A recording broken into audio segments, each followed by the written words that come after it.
আমার চাকরি প্রার্থী ভাই বোনেরা সবাইকে আন্তরিক অভিনন্দন এবং শুভেচ্ছা জানাচ্ছি আমার নতুন আরেকটি ভিডিওতে। আজ আমি গুরুত্বপূর্ণ একটি টপিক নিয়ে আলোচনা করব। এর আগেও আমার একটা ভিডিও রয়েছে যেখানে অনেক প্রশ্ন রয়েছে এবং কয়েক হাজার ভিউ হয়েছে।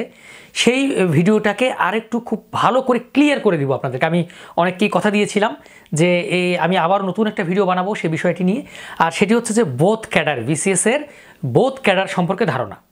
কারণ বিসিএসের বোথ ক্যাডার সম্পর্কে অনেকেই বোঝে না, পরীক্ষার ধরন কেমন হয়, বিসিএসের বোথ ক্যাডার কীভাবে দিব সেটা বোঝে না।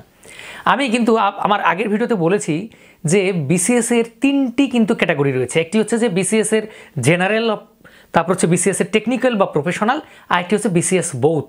এখন জেনারেলটা কি? জেনারেলটা হচ্ছে যে যারা হচ্ছে বিসিএস প্রশাসন, বিসিএস পুলিশ এই যে ক্যাডারগুলো চয়েস দেয়, যেমন হচ্ছে BCS customs and excise taxation, এই ক্যাডারগুলো যারা তারপরে অ্যাকাউন্টস অ্যান্ড অডিটস আরও অনেক রয়েছে আর কি, এগুলো যারা দেয় সেটা হচ্ছে যে জেনারেল ক্যাডার। আর টেকনিক্যাল বা প্রফেশনাল হচ্ছে যে আপনি যে বিষয়ে পড়াশোনা করেছেন সে বিষয়ে যদি কোনো ক্যাডার পদ থাকে সেটা হচ্ছে টেকনিক্যাল বা প্রফেশনাল ক্যাডার। যেমন শিক্ষা ক্যাডারের যদি কেউ উদ্ভিদবিদ্যায় পড়াশোনা করে, তার যদি উদ্ভিদবিদ্যা পোস্ট থাকে সেটা হচ্ছে তার প্রফেশনাল ক্যাডার। কেউ ইঞ্জিনিয়ারিংয়ে পড়েছে সেটা হচ্ছে তার টেকনিক্যাল ক্যাডার। কেউ কিংবা মেডিকেলে পড়াশোনা করেছে সেটা হচ্ছে টেকনিক্যাল ক্যাডার। আর একটা হচ্ছে বোথ ক্যাডার, কেউ জেনারেল ক্যাডারও পেতে পারে, কেউ হচ্ছে যে তার টেকনিক্যাল বা প্রফেশনাল ক্যাডারও পেতে পারে, দুটো। তাহলে একটা হচ্ছে জেনারেলও পেতে পারে, একটা টেকনিক্যাল বা বোথও পেতে পারে। কারণ হচ্ছে জেনারেল ক্যাডারের যে মার্কস লাগে সেটা যদি পায় তাহলে সে জেনারেল পাবে, আর যদি জেনারেল ক্যাডারের মার্কস যদি সে না পায় তাহলে সে বোথের মধ্যে যে টেকনিক্যাল ক্যাডার রয়েছে সেটাও পেতে পারে। এটা হচ্ছে বোথ ক্যাডার। তাহলে একটা হচ্ছে জেনারেল এবং টেকনিক্যাল, এই দুটো ক্রস করলে হবে, যোগ করলে হবে হচ্ছে বোথ ক্যাডার। ঠিক আছে? তাহলে বোথ ক্যাডার সম্পর্কে আমরা আশা রাখি যে ক্লিয়ার কনসেপ্ট। এখন যদি আমি আসি তাহলে আমি বলবো, এখন যেটা বিষয়টা বলবো সেটা হচ্ছে যে এই বোথ ক্যাডারের পরীক্ষার ধরনটা কেমন হয়, বোথের পরীক্ষার ধরন কেমন হয়। যদি কেউ শুধুমাত্র জেনারেল ক্যাডার দেয় তাকে পরীক্ষা দিতে হবে 900 মার্কসের। কত? 900 মার্কসের পরীক্ষা দিতে হবে।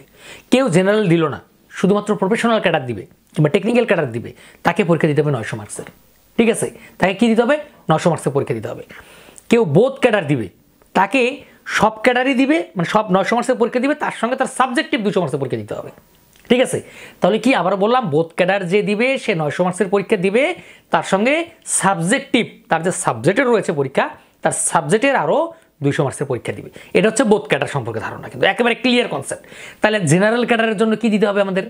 যেমন বাংলাদেশ, বাংলা, আন্তর্জাতিক, ইংরেজি, গণিত, মানসিক দক্ষতা। ঠিক আছে? গণিত, মানসিক দক্ষতা, আর একটা হচ্ছে বিজ্ঞান। এই কয়েকটা পরীক্ষা দিতে হবে। কিন্তু টোটাল এখানে কিন্তু 900 মার্কস রয়েছে। কত মার্কস? 900 মার্কস রয়েছে। এই 900-র মধ্যে জেনারেল ক্যাডার যদি কেউ দেয় তাহলে 900-র মধ্যে তাকে কি, 900-র মধ্যে তাকে পেতে হবে কত? 900-র মধ্যে তাকে 450 পেলে সে পাস। একবার ক্লিয়ার?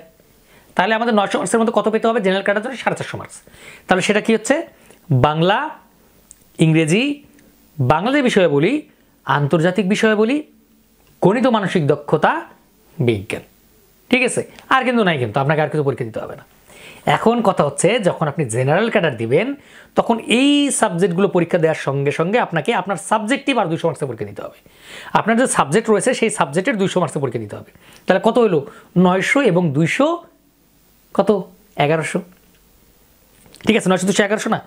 কিন্তু মনে করেন আপনি বোথ ক্যাডারে পাস হবেন কিভাবে? আপনি যে আগের যে 900 মার্কসের পরীক্ষা দিয়েছেন তাকে যদি 450 পান তাহলে আপনি জেনারেল ক্যাডার পাস। ওকে? জেনারেলে পাস। তাহলে 450 পেলে জেনারেলে পাস। এখন আপনার টেকনিক্যালে বা প্রফেশনালে পাস করবেন কীভাবে? এইখানে হচ্ছে খেলা, যে আপনাকে বাংলা দ্বিতীয় পত্রের 100 এবং হচ্ছে আপনাকে বিজ্ঞানের 100 বাদ যাবে।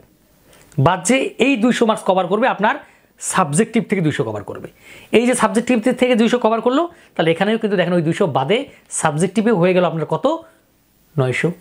তাহলে এইটুকুর মধ্যে যদি আপনি আবার 450 পান তাহলে ধরে নেওয়া যাবে আপনি বোথ ক্যাডারে পাস। মানে আপনি যদি জেনারেল ক্যাডার নাও পান, আপনি আপনার সাবজেক্টিভ ক্যাডারও পেতে পারেন চাকরি, বা প্রফেশনাল ক্যাডারের চাকরি পেতে পারেন। কারণ যদি ওখানে আপনি দেখেন যে 750 পেয়েছেন কাটায়, ঠিক আছে, কিন্তু সেখানে তো অ্যাডমিন ক্যাডাররা কিংবা মানে পুলিশ ক্যাডার কিংবা কাস্টমস এক্সাইজ, পররাষ্ট্র ক্যাডার আরও বেশি মার্কস পায়। তাহলে পাস করলেই হবে না, সেখানে ভালো মার্কস পাইতে হবে। যদি আপনি মনে করেন যে সবই পরীক্ষা দিচ্ছেন কিন্তু জেনারেলি আপনার হয়ে গেছে 600 মার্কস, দেখেন তাহলে জেনারেলি 600 মার্কস হয়ে গেছে, তাহলে এখানে আর দরকার নাই। আপনাকে জেনারেলি 600 মার্কসের মধ্যেই আপনি জেনারেল ক্যাডার পেয়ে যাবেন। তা দেখছেন কত সুন্দর একটা সুবিধা কিন্তু এই যে এটা কিন্তু আমাদের বোথ ক্যাডার সম্পর্কে ধারণা, বোথ ক্যাডার পরীক্ষার সিস্টেমই এটা, এবং এইভাবেই বোথ ক্যাডার রেজাল্টটা হয়। এভাবেই আপনি যদি এখানে মার্কস কম পান, ওই দুটো মিলে আবার 200-র মধ্যে মনে করেন আপনি বেশি পেলেন, তাহলে আপনি আবার আপনার সাবজেক্টিভ ক্যাডার পেতে পারেন বা প্রফেশনাল ক্যাডার পেতে পারেন। ঠিক আছে, তো দেখেন কত সুন্দর একটা সুবিধা রয়েছে আমাদের জন্য, যে আমি যদি জেনারেল ক্যাডার নাও পাই, যারা এই বিভিন্ন সাবজেক্ট রয়েছে কিংবা টেকনিক্যালের জন্য যে পোস্টগুলো রয়েছে সেগুলো কিন্তু পেতে পারেন। তো আমার চাকরি প্রার্থী ভাই বোনেরা, বোথ ক্যাডার সম্পর্কে আমি মনে করি যে একেবারে ক্রিস্টাল ক্লিয়ার হয়ে গেলেন। যদি আরও কোনো কিছু জানার থাকে অবশ্যই আমাকে জানাবেন, আমি আপনাদেরকে জানিয়ে দেবো। কমেন্ট বক্সে আমাকে প্রশ্ন করলে আমি আপনাদের উত্তর দিয়ে দেবো। তো চাকরি প্রার্থী ভাই বোনেরা, এই ছিল আজকের মতো ভিডিও। যদি আমার ভিডিওটি ভালো লেগে থাকে অবশ্যই আমার চ্যানেলটি সাবস্ক্রাইব করে লাইক শেয়ার কমেন্টে পাশে থাকবেন। ধন্যবাদ আপনাদের সবাইকে।